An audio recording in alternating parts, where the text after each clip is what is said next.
Daily taste the daily. Mukkanuma రోజు నెల్లూరు జిల్లాలో ఘనంగా జరిగే ఏటి పండుగకు ఏర్పాట్లు వేగంగా సాగుతున్నాయి.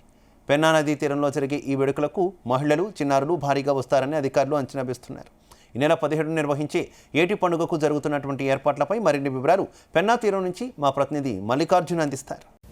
ప్రతి ఏడులాగే ఈ ఏడు కూడా 2026 సంవత్సరం జనవరి 17 అంటే రేపు మొదలబోయే నెల్లూరు పెన్నా నది ఒడ్డున ఉన్న గొబ్బెమ్మల పండుగ అయితే రాష్ట్ర వ్యాప్తంగా కూడా ఎంతో ప్రత్యేకత చెందిందని చెప్పవచ్చు. అయితే ఇక్కడికి వేలాది మంది కూడా మహిళలు వచ్చి పాల్గొంటారు. అయితే సంక్రాంతి నుంచి కూడా ఈ గొబ్బెమ్మలను ఇంట్లో పూజించి మొత్తం వాళ్ళ ఇంట్లో కూడా కష్ట సుఖాలు అన్నీ కష్టాలు తొలగి సుఖాలు ఉండాలని, వాళ్ళ ఆర్థిక ఆయురారోగ్యాలతో వాళ్ళు ఉండాలని చెప్పి కూడా మహాలక్ష్మిని పూజిస్తారు.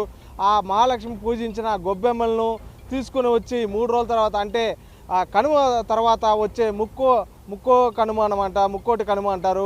ఆ ముక్కోటి కనుమ నాడు మాత్రం పెన్నా నది ఒడ్డున ఉన్న తీరంలో ఉన్న సంబంధించి ఆ నీరు జల్దులో కలపడానికైతే మహిళలు వేలాది మంది ఇక్కడికి వస్తారు. మొత్తం దాదాపుగా 2-3 వేల మంది పైగా ఇక్కడికి హాజరవుతారు. గతంలో కూడా ఎక్కువగా వచ్చారు. అయితే మొత్తం ఇక్కడ ఏర్పాట్లు కూడా జరుగుతున్నాయి. రేపు జరిగే గొబ్బెమ్మల పండుగ కూడా పెన్నా నది ఒడ్డునైతే ఏర్పాట్లు అయితే జరుగుతున్నాయి. మొత్తం మనం విజువల్స్లో చూస్తున్నాం. ప్రస్తుతం అయితే ఆ విజువల్స్లో కూడా ఇక్కడ మొత్తం నెల్లూరు నగరంతో పాటు ప్రముఖ జిల్లాలో ఉన్న ప్రముఖ పుణ్యక్షేత్రాలకు సంబంధించిన స్వామి అమ్మవార్ల ప్రతిమలను కూడా ఇక్కడికి ఊరేగింపుగా తీసుకొచ్చి భక్తులకు ఒకే చోట చేర్చి భక్తులకు కూడా ఇక్కడ చూపుర్లు కూడా కనువిందుగా ఉంటాయి. అయితే ఇక్కడ మొత్తం గొబ్బెమ్మల పండుగ సంబంధించి అయితే మనం ప్రస్తుతం విజువల్స్లో కూడా చూస్తున్నాం. పెన్నా నది ఒడ్డున ఉన్న మొత్తం తీరం వెంబడి కూడా మొత్తం బారికేడ్లను కూడా కట్టి ఉన్నారు. ఇప్పుడు కూడా ఇక్కడ బారికేడ్లను కూడా ఏర్పాటు చేసేందుకు కూడా ఇక్కడ పనులు జరుగుతున్నాయి, ఏర్పాట్లు అయితే జరుగుతున్నాయి. మొత్తం చూసుకున్న మహిళలు కూడా వేలాది మంది వస్తారు. అయితే గతంలో ఫ్రీగా ఉన్నాయి. అయితే ఇప్పుడు మొత్తం బారికేడ్లు కట్టడంతో ఒక వే మాత్రమే విజువల్స్లో కూడా మనం జూమ్లో కూడా చూస్తున్నాం. ఒక వే మాత్రమే ఇవ్వడంతో రేపు మహిళలు కూడా ఎక్కువ మంది ఇక్కడికి పాల్గొనడం, గొబ్బెమ్మలు తీసుకురావడంతో ఆ గొబ్బెమ్మలను నదిలో కలిపేందుకు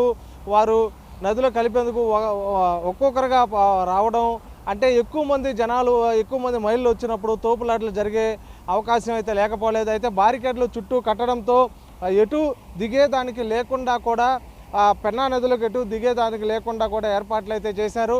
అయితే ఈ ఏర్పాట్లు చేసినా కూడా మహిళలు ఎక్కువ మంది ఇక్కడ పాల్గొనడంతో గొబ్బెమ్మలు కలిపేందుకు కూడా బారికేడ్లకు సంబంధించి ఒక వే మాత్రమే ఇవ్వడంతో మొత్తం ఇక్కడ తోపులాట్లు అయితే జరిగే అవకాశం ఉంది. దాన్ని అధికారులు కూడా ఒకసారి పునః పరిశీలించాల్సిన అవకాశం ఉంది. లేదంటే ఒక వేలోనే వెళ్ళాలంటే మహిళలు అక్కడ నదిలో కలిపేసి గొబ్బెమ్మలు మళ్ళీ బయటికి తీసుకురావడం, బయటికి వచ్చే క్రమంలో కూడా తోపులాట్లు అయితే జరిగే అవకాశం లేకపోలేదు. అలాగే చూసుకున్నా కూడా ఇక్కడ బిగ్ స్క్రీన్ కూడా కనపడుతుంది. మనకి విజువల్స్లో కూడా బిగ్ స్క్రీన్ కూడా కనపడుతుంది. ఆ బిగ్ స్క్రీన్ కూడా మొత్తం చూసుకున్నా కూడా బిగ్ స్క్రీన్లో కూడా మొత్తం దేవుడికి సంబంధించిన ఆధ్యాత్మిక సంబంధించిన బిగ్ స్క్రీను, అలాగే పతంగులు కూడా ఎగరవేస్తారు. రేపు పతంగులతో పాటు మొత్తం పాట కచేరీ కానీ పలు రకాల సంబంధించిన నెల్లూరుకు సంబంధించిన కల్చర్కి సంబంధించిన ఇక్కడ అయితే చిన్నపిల్లలు కుటుంబ సమేతంగా మొత్తం వచ్చి ఇక్కడ కనువిందుగా ఉంటుంది.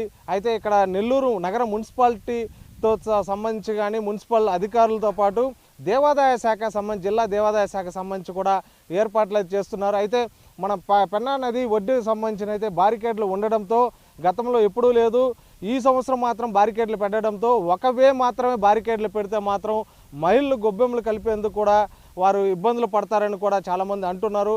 అయితే మొత్తం చూసుకున్నా కూడా అధికారులు కూడా దీన్ని పునరాలోచించి వేలు మాత్రం 2-3 వేలు పెడితే కానీ నదిలోకి వెళ్ళి మొత్తం గొబ్బెమ్మలను కలుపుకొని అక్కడ జల్దులు కలుపుకొని అక్కడి నుంచి మళ్ళీ మహిళలు వాళ్ళు ఆ మొక్కులు చెల్లించుకొని వచ్చేందుకు కూడా వీలుగా సౌకర్యాలు కల్పించాలని కూడా ఇది మొత్తం మహిళలు కూడా కోరుతున్నారు. అయితే రేపు జరగబోయే గొబ్బెమ్మల పండుగకైతే భారీ ఏర్పాట్లు అయితే జిల్లా అధికారులు కానీ నెల్లూరు నగర మున్సిపల్ కార్పొరేషను కమిషనర్ నందన్ కానీ అలాగే దేవాదాయ శాఖ కమిషనరు అయితే సహాయ కమిషనరు జిల్లా అధికారి జనార్దన్ రెడ్డి కూడా ఇక్కడ పర్యవేక్షిస్తున్నారు. ఇది ఇక్కడ తాజా పరిస్థితి. వీడియో జర్నలిస్ట్ పరమేష్తో మల్లికార్జున్, జీ తెలుగు న్యూస్, నెల్లూరు పెన్నా నది నుంచి.